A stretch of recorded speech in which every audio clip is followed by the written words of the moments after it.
So it's January of 2025 and I'm about to go on a solo trip to Mexico. I might be going for about a month. I'm not entirely sure. I've got a one-way ticket, and the reason I got a one-way ticket is because as I travel through Mexico, I might end up somewhere where I'd want to leave from a different airport that I'm arriving in. So arrive in one airport, travel, and then my final destination at the end of a month or so, I fly home from there, but I'm not sure where that is yet. But what I'm doing today is I'm just giving you a little rough draft on what I'm packing for my trip. And it's really pretty simple stuff, but I just thought I'd go over the basics just to give you an idea of how I prepare for a trip. I'm 57, it's January 2025, and I'm partially retired and I work remotely. So this is my story, and here's how I travel at this point. So basically I'm taking a full, what would now be called a full-size suitcase.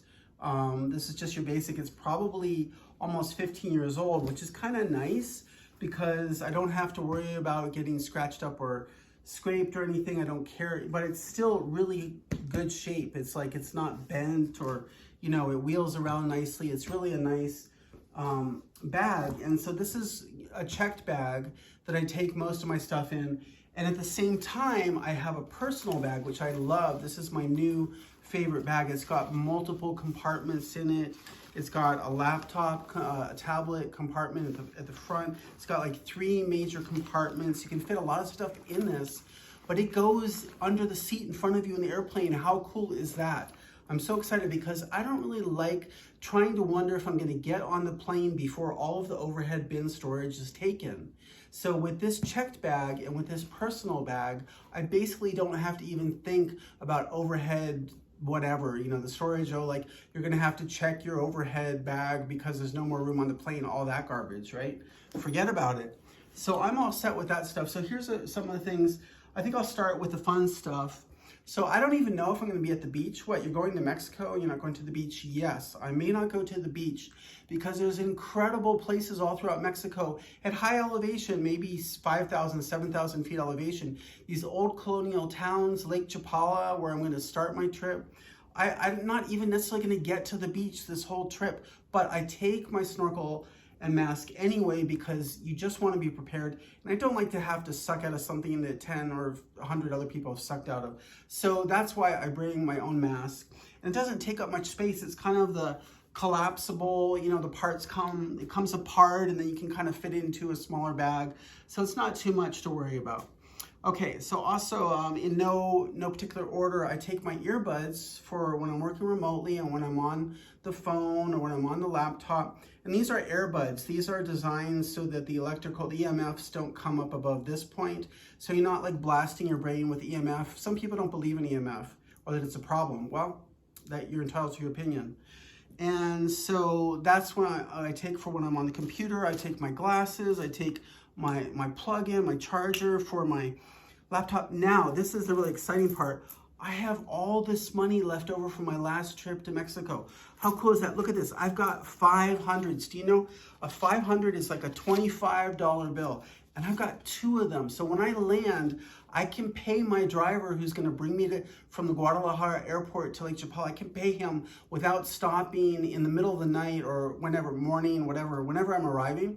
I don't have to stop at the ATM. I can just pay him and go straight to my place, which is cool. Maybe I'll have him stop anyway so I can get some extra cash. But I've got, see, this is from my last trip. I've got 200s and I've got 100s and 50s because it's a very cash-oriented society. You have to have change on you at all times. It's not like card-based like we are in the United States, where I'm from. So, you know, all these coins, you've got to have small coins. Do you know that the people that bag your stuff at the grocery store, they don't have a salary. Their only income is from tips. So you got to have small change. This is like nickels and dimes kind of stuff.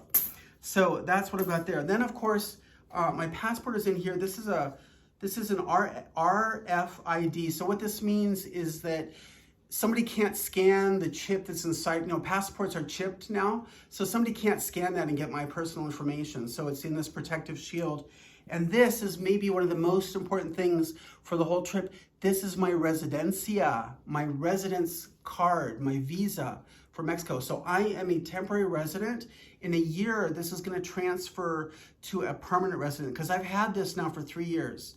So this is amazing. In a year, I'm going to be a permanent resident of Mexico. You know what that means? I can spend 0 days a year there or 365. How about that for optionality, huh? So I may never spend 365 days out of the year. I may never spend more than the tourist visa, which is 180 days usually.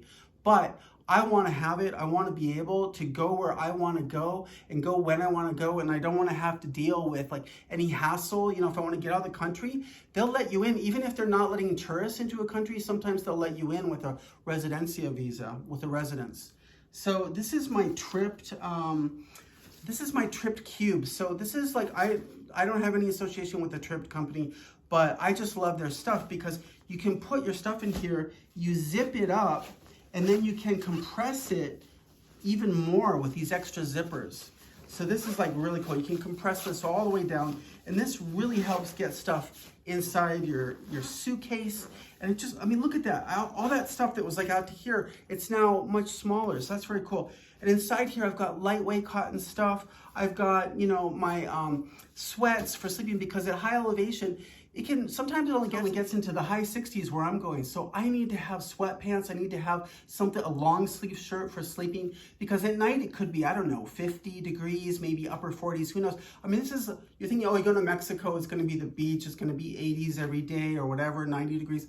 No, in the highlands where you're up at 7,000 feet elevation, you know, it can definitely dip down into the cooler temperatures. So you wanna be prepared. So I bring some kind of cargo pants. I bring just like pants. I mean, these are all like, you know, old, right? Because when I travel, you know, I wear my clothes hard. So I don't want to like have like nice stuff that I bring down and get it all marked up. So I bring like the stuff that, you know, I've had for years and it's sort of at the end of its cycle, right? The end of its life cycle. So I bring stuff like that so I don't have to worry about it.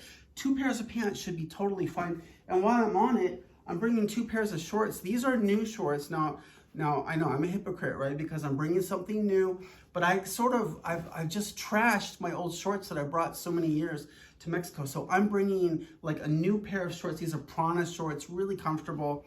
And I've also got a pair of like Prana, I think these are Prana, like yoga shorts, just in case I'm doing Pilates or ecstatic dance or yoga. And then of course the bathing suit, because even though I'm not at the beach, there might be a pool. I think there's a pool at my Airbnb. So when I've been down there before in January, sometimes if you have a pool, they'll cover the pool. They'll cover the pool in like for 3 weeks in January because it's cold. It's only getting up to like 68 degrees in the daytime. So it's not really swimming pool weather. So they cover it. But then in February, they uncover the pool because it's time to go dipping in. So that's what I got there. Now this is really exciting. This is my new purchase for the winter. I just got this. This just came in the mail. These are, I don't even know. Gosh, here's the box. Air tags. You can put these in your suitcase and track them wherever you're going. Now, this is supposed to be really good in the US. I've heard in other countries where Apple products are not as common because these things work bouncing off of other people's phones. You know, talk about privacy, right? Let's not go there. But they have these tags. You stick them in your suitcase, and if you get a ding from you're within, I don't know if it's Bluetooth or what the technology is, but if it hits somebody else's phone, and then like through the system, they'll be like, oh, your bag is in such and such location. So you can track your bags. I think it's really cool. You can put this on your keys so you don't lose your keys. I'm just gonna try it, because I've heard about it. And it's like, you put your stuff, you go to the ticket counter and you check your bag and you like hope that you get it on the other side, right? Well, this kind of reduces the possibility that something might go wrong in that process. It checks where your bag is at all times through an app that's on your phone. So how cool is that, right? That's what so now these are my orthotics. And because, as you can see, they're getting kind of trashed as well. These are kind of custom made. I bought these $10 orthotics. And I'm hoping that these will work well. I'm gonna try them and see if I get some wear and tear out of these, because if I can go from, say, $75 for the custom orthotics that had to be fitted by a chiropractor, and I can go down to $10 orthotics and it's no loss of comfort, then I think I'm scoring, right? So I also take my sandals because I can go almost everywhere with these. And even in the temperatures down there, if it's in the 60s in the daytime, this is no problem, even though I've got airflow in here.